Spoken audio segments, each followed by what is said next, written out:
مغرب میں رہنے والی ہماری آئندہ کی جو نسلیں ہیں وہ شاید ہم سے زیادہ بہتر کام کر سکیں، اور اس کی دو وجوہات ہیں۔ سب سے پہلی وجہ یہ ہے، میں یہ سمجھتا ہوں کہ وہ اس سوسائٹی کو ہم سے زیادہ بہتر سمجھتے ہیں، یہاں کے سسٹم کو ہم سے زیادہ بہتر سمجھتے ہیں، وہ یہاں کی کمزوریوں کو بھی سمجھتے ہیں، یہاں کے لوپ پولز کو بھی سمجھتے ہیں، اور ہاؤ ٹو ٹیکل دیم ان کے اندر یہ صلاحیت بھی موجود ہے۔ یہ بڑی ایک بنیادی چیز ہے جو ہم میں اور ہماری آئندہ آنے والی نسلوں میں فرق محسوس ہوتا ہے۔ دوسری سب سے بڑی اہم چیز جو میں دیکھتا ہوں کہ جو میں توجہ بھی دلاتا ہوں اپنے نوجوان بچوں کو، بیٹیوں کو، بیٹوں کو، کہ دیکھیں ہماری نسل میں ایک بہت بڑا مسئلہ یہ رہا ہے قول اور عمل کا تضاد۔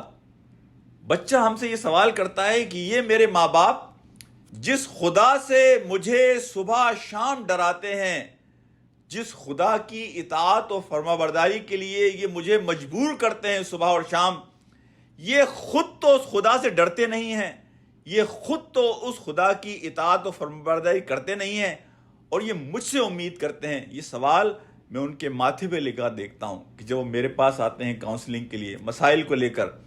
سب سے بڑا مسئلہ یہ ہے، دیکھیں بچے they are the best observers and امیٹیٹرز۔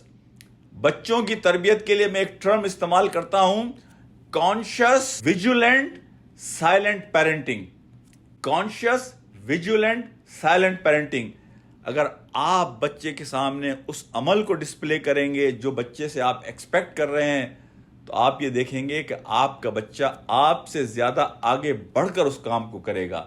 لیکن اگر وہ آپ کی زندگی میں تضاد دیکھے گا تو وہ نہ صرف یہ کہ وہ کام نہیں کرے گا بلکہ اس کام سے اسے نفرت ہو جائے گی۔ آج یہی وجہ ہے کہ ہم اپنے معاشرے میں یہ دیکھتے ہیں کہ مسلمان بچوں کے اندر دین سے دوری پیدا ہوتی چلی جا رہی ہے۔ تو لہٰذا جو آئندہ کی ہماری نسل ہے، میں ان سے امید یہ کرتا ہوں، اور میں دیکھتا ہوں بچوں کو کہ بخدا they are very good Muslim, they are practicing Muslim, they have better approach, کہ وہ اپنی زندگیوں میں اس تضاد کو ختم کریں۔ ان کے بچے جب اس تضاد کو نہیں دیکھیں گے اور آپ ان کی صحیح طرح سے رہنمائی اور گائیڈنس کریں گے تو ہمیں امید ہے کہ انشاءاللہ ہمارے آئندہ کی نسل ہم سے زیادہ بہتر کام کر سکے گی۔ ہمیں خبر ہے کہ ہم ہیں چراغ آخر شب، ہمارے بعد اندھیرا نہیں اجالا ہے۔ السلام علیکم ورحمۃ اللہ وبرکاتہ۔